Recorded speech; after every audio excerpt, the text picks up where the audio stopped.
ಜಿಲ್ಲಾ ವೆನ್ಲಾಕ್ ಆಸ್ಪತ್ರೆಗೆ ಸೇರಿದಂತೆ ವಿವಿಧ ನಗರ ಆರೋಗ್ಯ ಕೇಂದ್ರಗಳಲ್ಲಿ ಕೋವಿಡ್ ಲಸಿಕೆ ನೀಡುವ ಸಂದರ್ಭದಲ್ಲಿ ಸಾರ್ವಜನಿಕರಿಗೆ ಸಮಸ್ಯೆಯಾಗುತ್ತಿರುವ ಕುರಿತು ದೂರು ಕೇಳಿ ಬಂದ ಹಿನ್ನೆಲೆಯಲ್ಲಿ ಶಾಸಕ ವೇದವ್ಯಾಸ್ ಕಾಮತ್, ಮೇಯರ್ ಪ್ರೇಮಾನಂದ ಶೆಟ್ಟಿ, ರಾಜ್ಯ ಮೀನುಗಾರಿಕಾ ನಿಗಮದ ಅಧ್ಯಕ್ಷರಾದ ನಿತಿನ್ ಕುಮಾರ್, ಮಾಜಿ ಕಾರ್ಪೊರೇಟರ್ ವಿಜಯಕುಮಾರ್ ಶೆಟ್ಟಿ ದಿಢೀರ್ ಭೇಟಿ ನೀಡಿ ಪರಿಶೀಲನೆ ನಡೆಸಿದರು.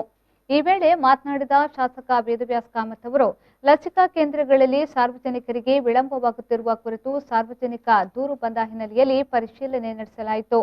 ಈಗಾಗಲೇ ಮೊದಲ ಹಂತದ ಲಸಿಕೆ ಪಡೆದಿರುವ 60 ವರ್ಷ, 45 ವರ್ಷ ಮೇಲ್ಪಟ್ಟ ನಾಗರಿಕರಿಗೆ ಎರಡನೇ ಹಂತದ ಲಸಿಕೆ ನೀಡಲು ಮೊದಲ ಆದ್ಯತೆಯನ್ನು ನೀಡಬೇಕು. ಆನ್ಲೈನ್ ಮೂಲಕ ಎರಡನೇ ಹಂತದ ಲಸಿಕೆಗಾಗಿ ನೋಂದಾಯಿಸಿರುವ ನಾಗರಿಕರಿಗೆ ಪ್ರಥಮ ಆದ್ಯತೆಯನ್ನು ನೀಡಬೇಕು ಹಾಗೂ ನೇರವಾಗಿ ವೆನ್ಲಾಕ್ ಅಥವಾ ಇತರೆ ಆರೋಗ್ಯ ಕೇಂದ್ರಗಳಿಗೆ ಆಗಮಿಸುವ 45 ವರ್ಷ ಮೇಲ್ಪಟ್ಟ, 60 ವರ್ಷ ಮೇಲ್ಪಟ್ಟ ನಾಗರಿಕರಿಗೆ ಎರಡನೇ ಹಂತದ ಲಸಿಕೆ ನೀಡಬೇಕು. ಟೋಕನ್ ನೀಡುವ ಕಾರ್ಯವಾಗಬೇಕು. ಆನ್ಲೈನ್ ನೋಂದಾಯಿತರು ಹಾಗೂ ಎರಡನೇ ಹಂತದ ಲಸಿಕೆಗಾಗಿ ಆರೋಗ್ಯ ಕೇಂದ್ರಗಳಿಗೆ ಆಗಮಿಸುವ ನಾಗರಿಕರಿಗೆ ಎರಡನೇ ಹಂತದ ಲಸಿಕೆ ನೀಡಿದ ಬಳಿಕ ಲಸಿಕೆ ಲಭ್ಯವಾಗಿದ್ದರೆ 45 ವರ್ಷ ಮೇಲ್ಪಟ್ಟ ನಾಗರಿಕರಿಗೆ ಪ್ರಥಮ ಹಂತದ ಲಸಿಕೆ ನೀಡಬಹುದು ಎಂದು ಹೇಳಿದರು.